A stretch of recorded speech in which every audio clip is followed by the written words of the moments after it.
Hello everyone, welcome back to my channel AG cam. Last lecture में मैंने आपको बताया था कैरेक्टरिस्टिक्स ऑफ इक्विलिब्रियम कांस्टेंट। आज उसी कंसेप्ट पे मैं कुछ न्यूमेरिकल्स लेके आया हूँ। चलिए सॉल्व करते हैं एक एक करके। तो पहला न्यूमेरिकल है हमारा, दो इक्वेशन दी हुई है। पहले के इक्विलिब्रियम कांस्टेंट K1 दिया हुआ है, दूसरे का K2 दिया हुआ है। हमसे पूछा गया है relationship between K1 and K2। तो चलिए देखते हैं। ये इक्वेशन देखिए और ये वाली देखिए। तो हमें इस पे कुछ मैनिपुलेशन करना है। मैनिपुलेट करने के बाद हमें ये इक्वेशन मिलनी चाहिए। तो हम क्या मैनिपुलेट कर सकते हैं, आप देखिए।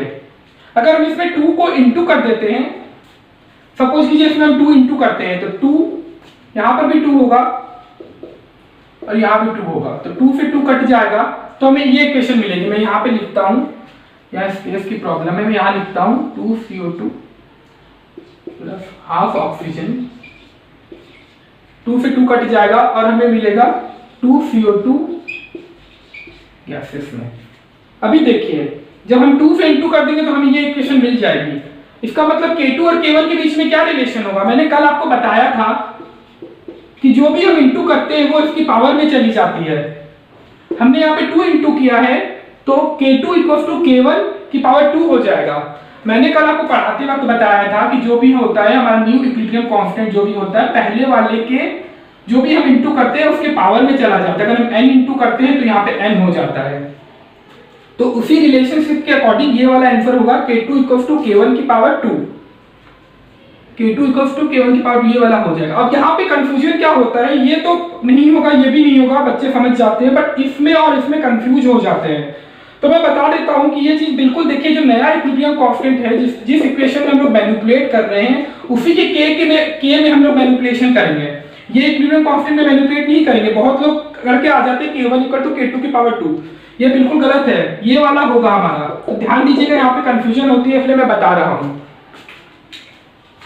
अब ये इक्वेशन देखिए, 3 इक्वेशन दी हुई है हमारी। तीनों का इक्विलिब्रियम कांस्टेंट दिया हुआ है K1, पहले वाले का K1 दिया हुआ है, दूसरे वाले का K2 दिया हुआ है, और तीसरे वाले का K3 दिया हुआ है। ध्यान से देखिए, एक बार मैं फिर बताता हूं आप लोगों को। इन तीनों में भी वही पूछा है, relationship between K1, K2 and K3। इन तीनों का क्या रिलेशन होगा। तो मैंने कल आपको एक कैरेक्टरिस्टिक्स बताई थी कि अगर 2 इक्विलिब्रिया दिया हुआ है और वो दोनों को ऐड करने के बाद अगर हमें तीसरा इक्विलिब्रियम मिल जाता है, तो इक्विलिब्रियम कांस्टेंट हमारा मल्टीप्लाई हो जाता है। जैसे सपोज कीजिए आपको ऐसा मैनिपुलेशन करना है इसमें कि किसी 2 इक्विलिब्रियम को, 2 इक्वेशन को ऐड करने पे हमें तीसरी मिल जाए। तो यहाँ हम देखते हैं कि देखिए, अगर इन दोनों को अगर हम ऐड करते हैं, इक्वेशन 1 और 2 को जब हम ऐड करते हैं, तो क्या हमें तीसरी इक्वेशन मिल जाएगी। तो देखिए, जब हम इन दोनों को ऐड करेंगे तो CO से CO कैंसिल हो जाएगा, CH4 यहाँ पे आ जाएगा, H2 और H2 हो जाएगा, CO2 हमारा आ जाएगा, 3H2 प्लस H2 4H2 हो जाएगा। मतलब इन 2 इक्वेशन को ऐड करने के बाद हमें तीसरी इक्वेशन मिल रही है। इसका ये मतलब होता है कि अगर K3 अगर हमें लिखना है तो हम K3 ये लिख सकते हैं, K3 equals to K1 into K2। ध्यान दीजिएगा, इक्वेशन ऐड हो रही है बट हमारा इक्विलिब्रियम कांस्टेंट प्रोडक्ट में हो रहा है। कल भी मैंने बोला था। जो बच्चे मेरा पहला लेक्चर नहीं देखे हैं उनके लिए मैं डिस्क्रिप्शन बॉक्स में लिंक दे दूंगा, आप लोग जाके देख लीजिएगा। ये इक्वेशन बहुत सिंपल है, डायरेक्ट दोनों का एडिशन करने के बाद तीसरी इक्वेशन मिल जाती है। बट ऐसा बहुत बार नहीं होता। तो बहुत बार आपको क्या होता है कि मैनिपुलेट करना पड़ता है, कई बार इंटू करना पड़ता है, कई बार रिवर्स करना पड़ता है, उसके बाद हमें तीसरी इक्वेशन मिलती है। ये इक्वेशन बहुत सिंपल है। तो आप देखिए, K3 equals to K1 into K2 हो जाएगा। इसके लिए कौन से ऑप्शन में देख लीजिए, ये वाला टिक करके चले आइएगा। तीसरी इक्वेशन देखिए, तीसरा क्वेश्चन देखिए। तीसरा क्वेश्चन कह रहा है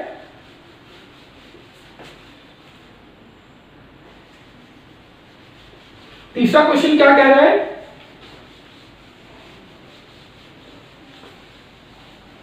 दो इक्वेशन दी हुई है, इक्विलिब्रियम कांस्टेंट दिया हुआ पहले वाले के लिए, दूसरे वाले के लिए पूछ रहा है। तो वही चीज करेंगे हम। पहले वाले को सपोज कीजिए K1 मान लेते हैं, दूसरे वाले को सपोज कीजिए इसके लिए हम K2 मान लेते हैं, मतलब हमें K2 निकालना है। ठीक है, तो ये इक्वेशन देखिए, हमें इस इक्वेशन में मैनिपुलेशन करना है ताकि हमें ये इक्वेशन मिल जाए। तो हम कैसे मैनिपुलेट करेंगे, ये इक्वेशन देखिए। अगर इस रिएक्शन को रिवर्स कर देते हैं तो क्या होता है, 2NO2, क्योंकि NO2 इधर में है तो आपको रिवर्स करना पड़ेगा, तो पहले जो दिख रहा है वो कर लेते हैं, फिर बाद में देखते हैं। तो K2 देखिए इधर ये भी करते चलिएगा, पहले न्यूमेरिकल सॉल्व करते हुए वैल्यू मत पुट कीजिएगा, पहले आप लोग सॉल्व कर लीजिएगा, बाद में इकट्ठे पुट करेंगे। तो ये देखिए K2 क्या हो जाएगा, जब इसमें हम लोग रिवर्स किए हैं तो K2 हमारा क्या हो जाएगा, 1/K1 हो जाएगा। इक्विलिब्रियम कांस्टेंट पे भी मैनिपुलेशन करते चलिएगा, बाद में फिर कंफ्यूजन हो जाता है। अब देखिए, अब ये इक्वेशन हमें अभी भी नहीं मिली है, मतलब इसमें क्या करना होगा, इंटू 1/2 करना पड़ेगा, तब हमें वो इक्वेशन मिल जाएगी। इंटू 1/2 करेंगे, इधर भी इंटू 1/2 करेंगे और इधर भी इंटू 1/2 करेंगे। जब इंटू 1/2 करेंगे तो 2 से 2 कैंसिल हो जाएगा, तो हमें ये इक्वेशन मिल जाएगी।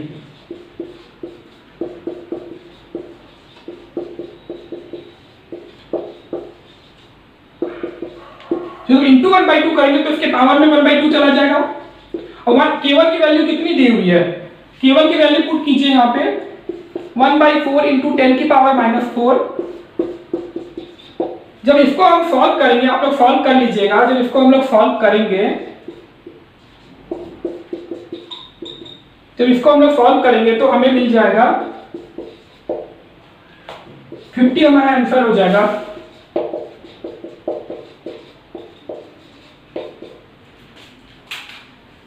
बहुत इजी कंसेप्ट पे न्यूमेरिकल्स आते हैं फिजिकल केमिस्ट्री में, केवल बस आपको फार्मूला याद होना चाहिए, कुछ कंसेप्ट पता होना चाहिए, न्यूमेरिकल सॉल्व करना उतना प्रॉब्लमेटिक नहीं होता है।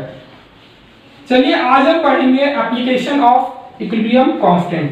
कोई भी चीज पढ़ते हैं तो उसका एप्लीकेशन जरूर होता है, बिना एप्लीकेशन कुछ भी नहीं होता। तो चलिए लिखिए, इक्विलिब्रियम कांस्टेंट की क्या एप्लीकेशन है वो देखते हैं।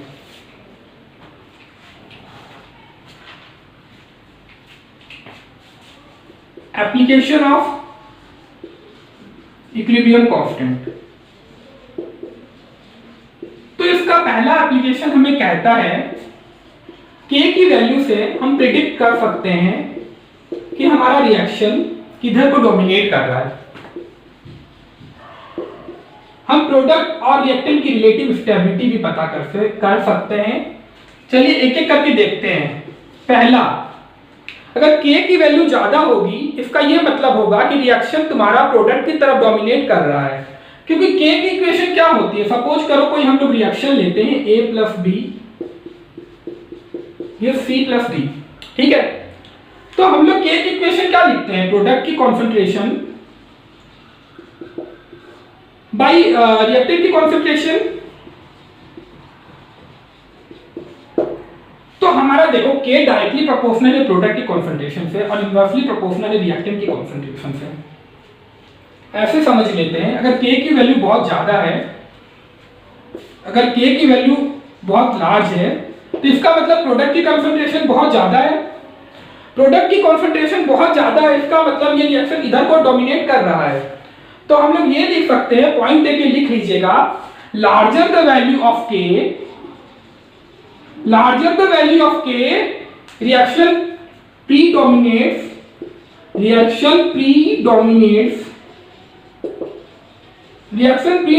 towards product, ठीक है। ये हम लोग लिख सकते हैं। और एक चीज हम पता कर सकते हैं, रिलेटिव स्टेबिलिटी पता कर सकते हैं रिएक्टेंट और प्रोडक्ट की। अगर रिएक्शन तुम्हारा इधर डोमिनेट कर रहा है, इसका मतलब है कि रिएक्टेंट से ज्यादा प्रोडक्ट की स्टेबिलिटी है, मतलब रिलेटिव स्टेबिलिटी भी हम लोग पता कर सकते हैं, रिलेटिव स्टेबिलिटी भी पता कर सकते हैं, relative stability of product and reactant.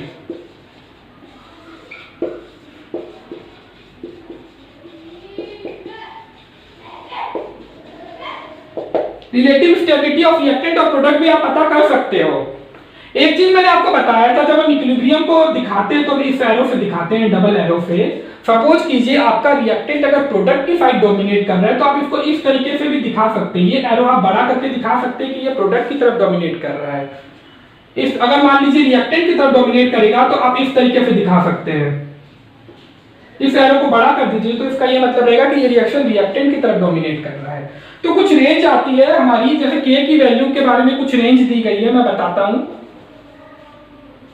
अगर K की वैल्यू अगर तुम्हारी ग्रेटर है 10 की पावर 3 से, इसका ये मतलब होता है कि रिएक्शन तुम्हारा डोमिनेट कर रहा है प्रोडक्ट की तरफ, reaction predominates over towards product. Relative stability बताए तो रिलेटिव स्टेबिलिटी प्रोडक्ट की ज्यादा होगी, और ये भी कह सकते हैं कि रिएक्शन तुम्हारा इरिवर्सिबल भी हो सकता है। अगर के की वैल्यू बहुत ज्यादा है तो हम ये भी बता सकते हैं कि रिएक्शन तुम्हारा इरिवर्सिबल भी है। वैसे ही अगर के की वैल्यू अगर 10/-3 से छोटी हो तो हम ये कह सकते हैं कि हमारा रिएक्टेंट डोमिनेट कर रहा है, रिएक्टेंट यहाँ पे डोमिनेट करेगा over product. Reactant predominates over product and reactant is more stable than product. ये भी बोल सकते हैं कि रिएक्टेंट हमारा ज्यादा स्टेबल है। एक छोटा सा एग्जांपल ले लेते हैं डेली लाइफ का। ये सपोज करो वाटर है, वाटर अगर डिकम्पोज करता है, मैं बताता हूँ, वाटर अगर डिकम्पोज करता है तो उसका जो इक्विलिब्रियम कांस्टेंट है वो बहुत ही छोटा है, उसकी जो वैल्यू आती है बहुत ही छोटी आती है। सपोज करो हमारा वाटर है H2O, ये डिकम्पोज करता है,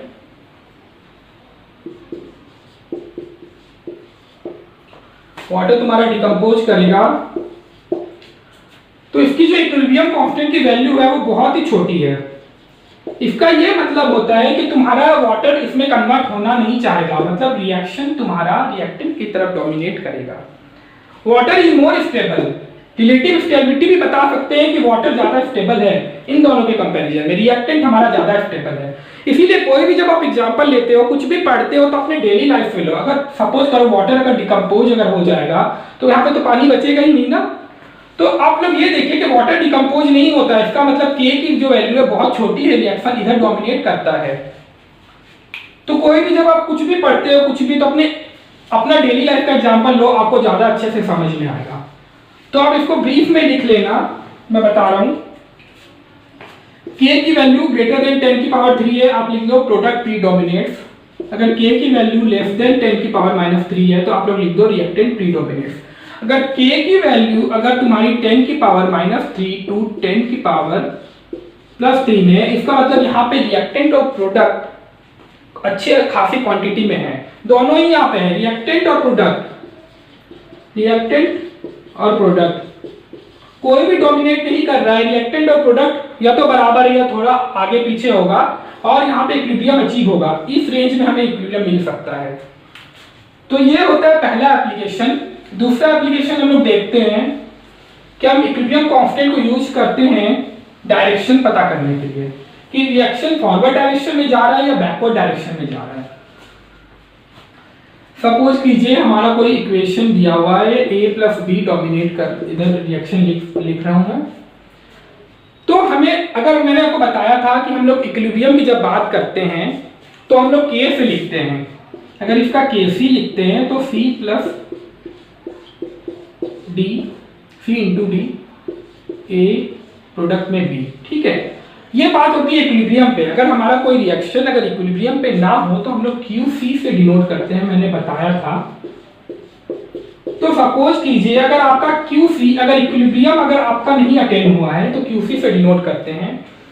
तो QC एट इक्विलिब्रियम क्या होता है? According to law of chemical equilibrium हमारा क्या होता है? QC equals to KC। ये बात तो होती है हमारी इक्विलिब्रियम पे।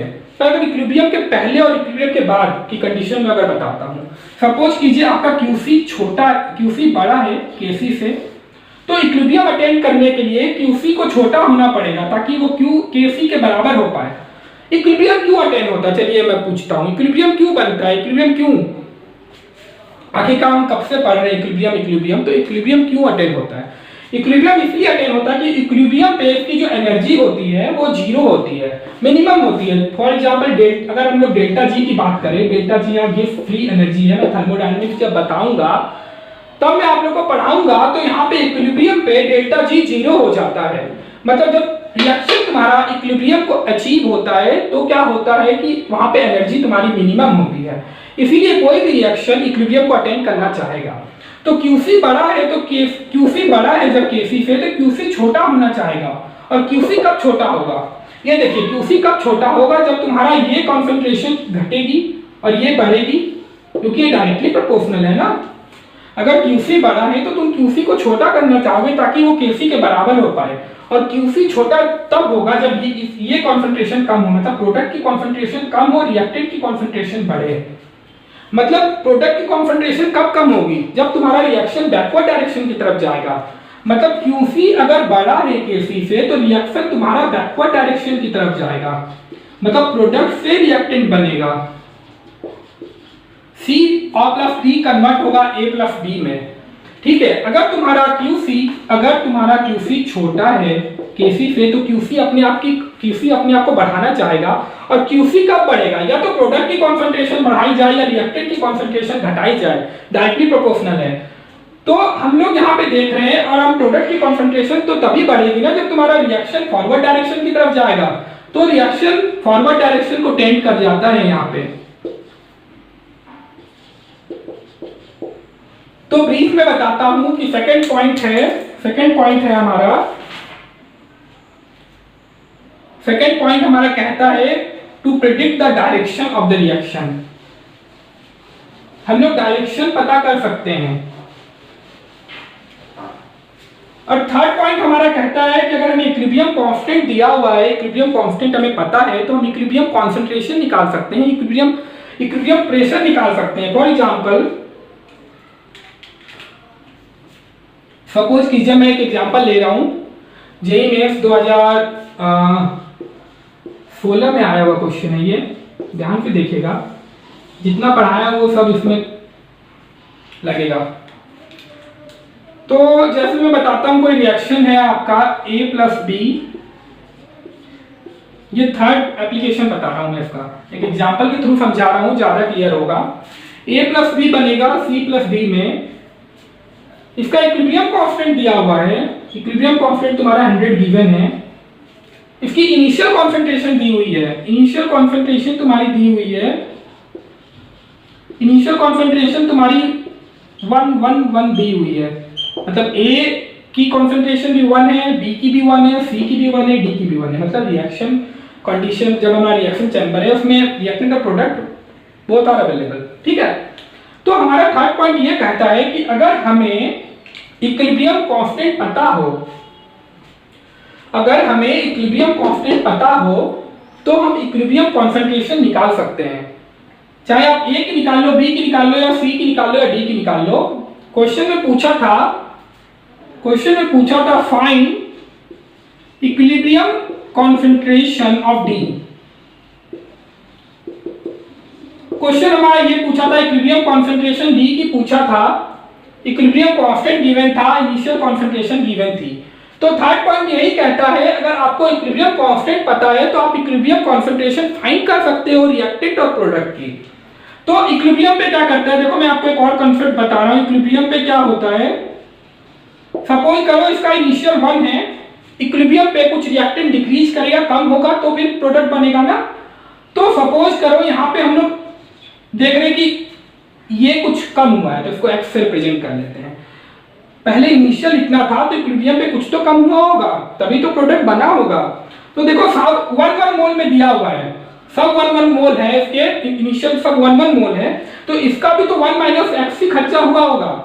अगर मान लो यहाँ पे 2A रहता तो यहाँ पे हम लोग 2 मल्टीप्लाई करते हैं। इस बात का ध्यान रखना, मैं आगे आप लोग को बताऊंगा, जब हम लोग थोड़े और डिफिकल्ट लेवल पे पढ़ेंगे तो मैं आपको बताऊंगा। यहाँ पे तो 1 माइनस एक्स होगा, 1 माइनस एक्स होगा, और यहाँ पर भी 1 मोल है तो यहाँ पर भी 1 प्लस एक्स होगा, 1 प्लस एक्स होगा। देखिए यहाँ पे x क्वांटिटी घट रही है, तो ये तो प्रोडक्ट है, तो x क्वांटिटी बढ़ेगी हमारी, इसलिए वहां पे प्लस है। अब तुम्हें मैं बोल रहा हूं ये इक्विलिब्रियम पे बात कर सकते हैं, तो हम इक्विलिब्रियम पे A की इक्वेशन लिख सकते हैं। प्रोडक्ट की कॉन्सेंट्रेशन कितनी है, चलो मैं आपको फॉर्मूला लिख के बता रहा हूं। ये हमारी इक्वेशन होती है K की, वैल्यू पुट कर दीजिए वहां पे। तो KC की जगह जब हम पुट करेंगे 1 प्लस एक्स, 1 प्लस एक्स, कुछ नहीं करना हूं, वैल्यू पुट कर रहा हूं। चलिए इधर सॉल्व कर देता हूं। हमारा KC कितना दिया हुआ है, 100 दिया हुआ है, तो KC को 100 पुट कर लो।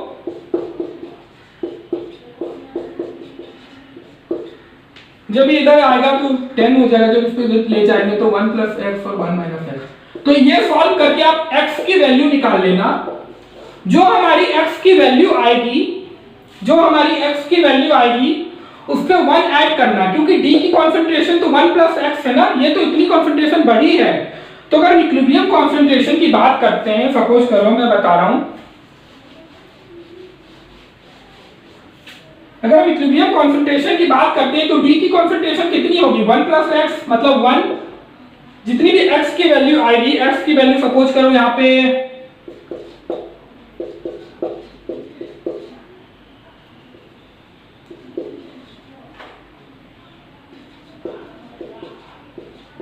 x इक्वल टू 9/11 आ रहा है। तो ऑप्शन में क्या होता है कि ऑप्शन में एक आपका 9/11 भी होगा। बहुत सारे बच्चे क्या करते हैं कि 9/11 को टिक करके आ जाते हैं, हमसे भी होती है गलतियां, हमने भी किया है, 9/11 को टिक करके आ जाते हैं। बिल्कुल ये गलत है, 9/11 तो होगा नहीं, 9/11 तो x की वैल्यू आई है। अब आपको कॉन्सेंट्रेशन निकालनी पड़ेगी, तो B की कॉन्सेंट्रेशन क्या होगी, 1 प्लस 9/11। सिमिलरली C की भी कॉन्सेंट्रेशन उतनी होगी, A और B की कितनी होगी, A की कॉन्सेंट्रेशन 1 माइनस 9/11 होगी और B की भी कॉन्सेंट्रेशन उतनी ही होगी। तो हमें थर्ड पॉइंट कहता है अगर हमें इक्विलिब्रियम कांस्टेंट पता है तो हम उसकी इक्विलिब्रियम कॉन्सेंट्रेशन निकाल सकते हैं, सिमिलरली हम इक्विलिब्रियम प्रेशर भी निकाल सकते हैं। तो ब्रीफ में लिख लेना मैं तीनों पॉइंट को, ये बहुत इंपॉर्टेंट है, इससे न्यूमेरिकल्स बहुत ज्यादा पूछे जाते हैं और ये एंट्रेंस में पूछा हुआ है। मैं यहाँ पे जो भी क्वेश्चन कराऊंगा वो एंट्रेंस में पूछा गया होगा। सपोज करो अगर नहीं लिखता हूँ, जेईई मेंस वगैरह में अगर नहीं भी लिखता हूँ तो आप ये समझना कि वो किसी न किसी एंट्रेंस से पूछा गया है। तो क्वेश्चन सारे इंपॉर्टेंट होते हैं, चाहे वो जेईई में पूछा गया हो, चाहे वो जैम में पूछा गया हो, चाहे वो नीट में पूछा गया हो, इसलिए मैटर नहीं करता। तो आप लोग ये लिख लीजिएगा, मैं ब्रीफ में लिखाता हूं आप लोगों को। पहला एप्लीकेशन मैंने बताया था, एक्सटेंट ऑफ रिएक्शन पता करने के लिए हम लोग यूज करते हैं एक्सटेंट ऑफ रिएक्शन, कितना रिएक्टेंट की तरफ डोमिनेट कर रहा है या प्रोडक्ट की तरफ डोमिनेट कर रहा है। दूसरा हमने बताया था predict the direction of reaction, direction पता करते हैं।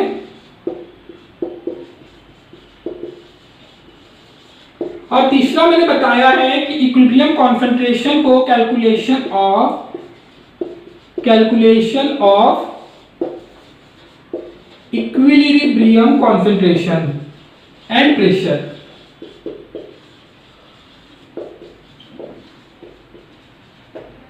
If K is known to us, अगर K की वैल्यू पता है तो आप पता कर सकते हो। इसके ऊपर मैं न्यूमेरिकल कराऊंगा अगली क्लास में आपको। तो उल्टा भी अगर मान लो कॉन्सेंट्रेशन पता है तो हम K की वैल्यू भी निकाल सकते हैं। तो ये तीन बहुत मेजर एप्लीकेशन है इसके, देख लीजिएगा, लिख लीजिएगा, नोट कर लीजिएगा। ठीक है, आज का लेक्चर हम यहीं पे खत्म करते हैं। अगले बार मैं आपको इसके न्यूमेरिकल कराऊंगा, ली-चैटलियर्स प्रिंसिपल बताऊंगा, फिर हमारा इक्विलिब्रियम खत्म हो जाएगा। तब के लिए थैंक यू फॉर वॉचिंग। अगर आपको वीडियो पसंद है तो लाइक कीजिएगा, सब्सक्राइब कीजिएगा और मैं इसकी लिंक अपने पार्ट 1, पार्ट 2 और पार्ट 3 की लिंक डिस्क्रिप्शन बॉक्स में दे दूंगा, आप लोग जाके वहां देख लीजिएगा। Thank you.